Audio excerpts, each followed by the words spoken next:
Hello students, online classes में आप सभी का एक बार फिर से स्वागत है। मैं हूं जितेंद्र। तो आज की जो हमारी क्लास का टॉपिक होगा वो होगा solution of linear equation by matrix method. मतलब जो आपको रेखिक समीकरण गिवन होंगी उनको हम आव्यूह विधि से सोल्व करेंगे और वैल्यू फाइंड करेंगे एक्स और वाई की। जैसे अब आज की क्लास में सबसे पहला क्वेश्चन है हमारा कि 4x + 3y = 3 और 3x - 5y = 7। अब इसको हमें सोल्व करना है और x और y की वैल्यू फाइंड आउट करनी है। ठीक है, तो चलिए आज का क्वेश्चन सोल्व करते हैं। सबसे पहले हम इस क्वेश्चन को इस फॉर्म में लिख सकते हैं, मैट्रिक्स फॉर्म में। तो सॉल्यूशन के हिसाब से क्या लिखना है, अब इसको आप देखिए लिखेंगे से मैट्रिक्स फॉर्म में लिखना है। तो लिखा कैसे जाएगा इसको एक बार सीख लीजिए। सबसे पहले जो आपके x के कोफिशिएंट है उनको लिखिएगा।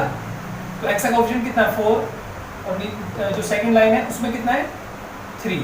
उसके बाद दूसरी इक्वेशन कैसा आपका y का कोफिशिएंट कितना है -3, तो फिर -3 और सेकंड जो लीनियर इक्वेशन है उसमें y का कोफिशिएंट कितना -5।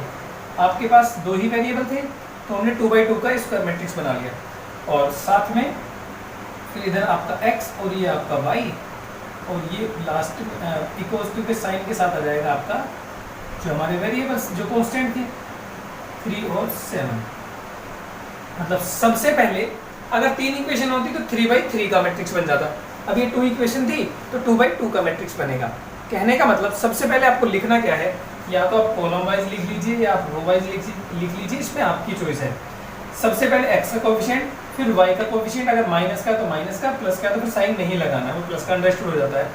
फिर सेकंड रो में x का कोफिशिएंट या y का कोफिशिएंट।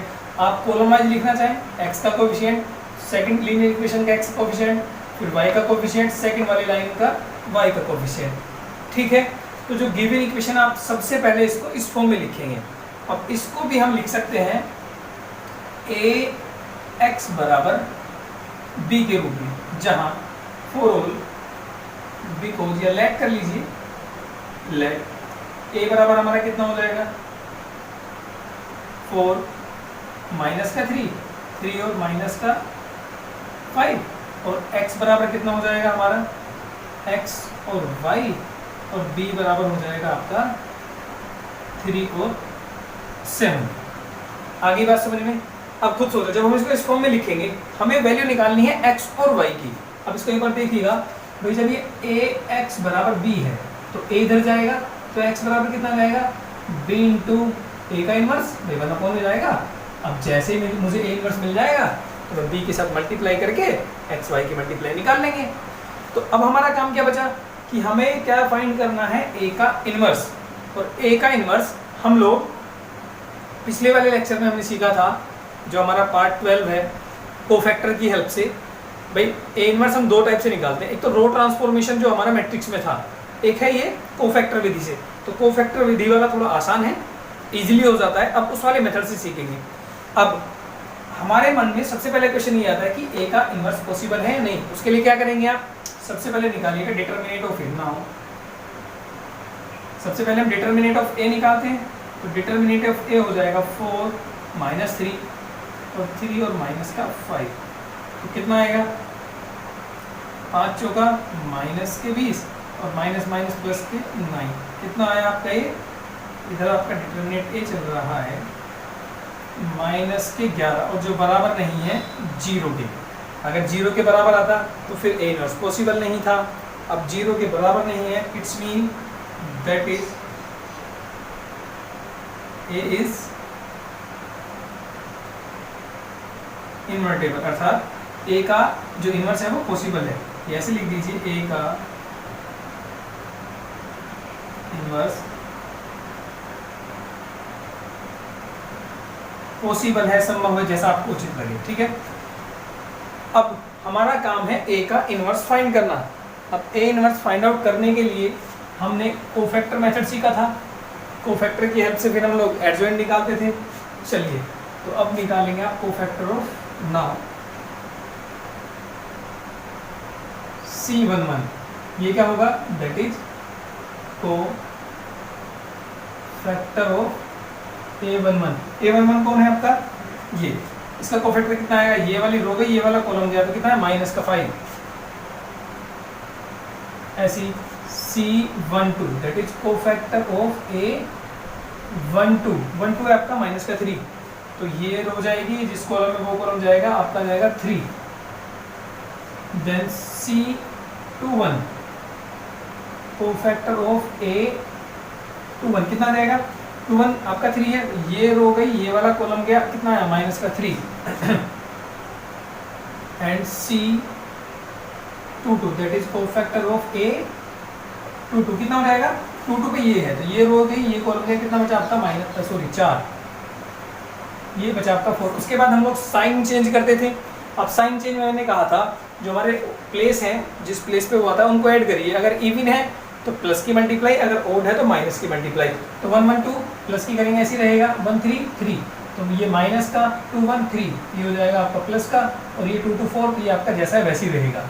अब उसके बाद क्या निकालते थे, इसलिए सी एक नया मैट्रिक्स बनता था आपका, कितना आएगा -5 -3 और आपका 4।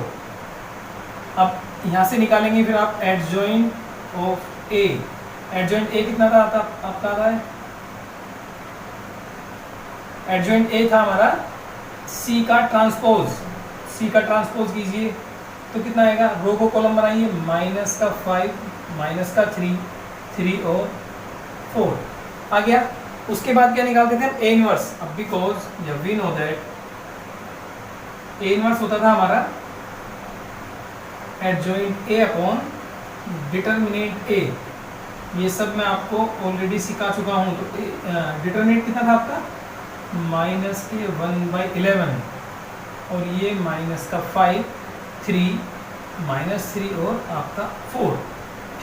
तो ए स्क्वायर बराबर हमारा -1/11, तो -5 3 -3 4। तो बाई 1 से, बाई 1 क्या था हमारा, ए एक्स बराबर बी, तो यहाँ से एक्स की वैल्यू कितनी हो जाएगी आपकी, ए स्क्वायर इंटू बी। तो यहाँ पे x equals to A square into B, तो x बराबर हो जाएगा, ए स्क्वायर की वैल्यू रखिएगा, तो -1/11 और इंटू -5 एंड 3, और रो 2 के एलिमेंट है आपके 3 और 4, और बी के एलिमेंट है आपके, बी कितना है 3 और 7, 3 एंड 7।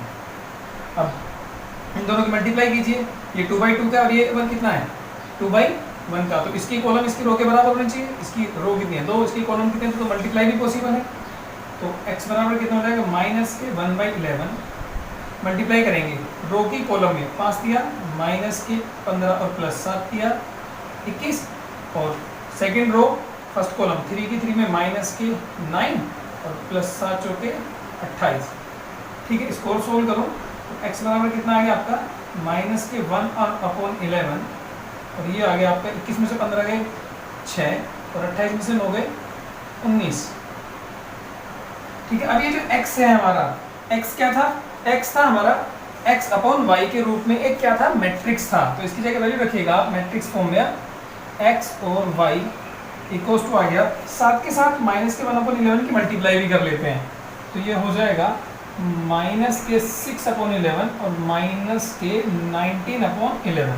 ठीक है, अब दोनों तरफ की कंपैरिजन करो, जब दोनों तरफ की कंपैरिजन करेंगे तो x की जगह क्या लिखा हुआ है, -6/11, और y की जगह कितना लिखा है, -19/11। तो इसलिए x बराबर कितना जाएगा, -6/11 एंड y इक्वल्स टू कितना जाएगा, -19/11। तो x की वैल्यू ये रही और y की वैल्यू ये रही। तो इस तरह से हम लोग जो हमारी लीनियर इक्वेशन है उनको मैट्रिक्स मेथड से x y की वैल्यू फाइंड आउट करते हैं। ठीक है, तो सबसे पहले गिवन इक्वेशंस को हम मैट्रिक्स फॉर्म में लिखेंगे, जो हमारा ax बराबर b बनेगा, यहाँ से x बराबर a इनवर्स इंटू b बन जाएगा। फिर हमें a इनवर्स निकालना है, क्योंकि यहाँ पे a इनवर्स आ गया। a इनवर्स निकालने का तरीका, सबसे पहले a का डिटरमिनेंट निकालिए, फिर देखिए अगर 0 के बराबर नहीं है तो इसका मतलब वो इन्वर्टेबल है, इनवर्स पॉसिबल है। फिर कोफैक्टर निकालते हैं, कोफैक्टर के बाद एक मैट्रिक्स बनता है कोफैक्टर वाला, उसका ट्रांसपोज हमारा एडजॉइंट ए के बराबर होता है। फिर उसकी हेल्प से हम इनवर्स का फॉर्मूला लगाते हैं, इनवर्स बराबर एडजॉइंट ए अपॉन डिटरमिनेंट ए। उसके बाद सोल्व करते हुए जो हमारे पास ए इनवर्स की में नीड थी, ए इनवर्स की वैल्यू फिर इक्वेशन फर्स्ट में रखते हैं, कैलकुलेट किया और लास्ट में कंपैरिजन करके एक्स और वाई की वैल्यू निकाल लेते हैं। ठीक है, तो ये था हमारा जिसमें दो लीनियर इक्वेशन गिवन है।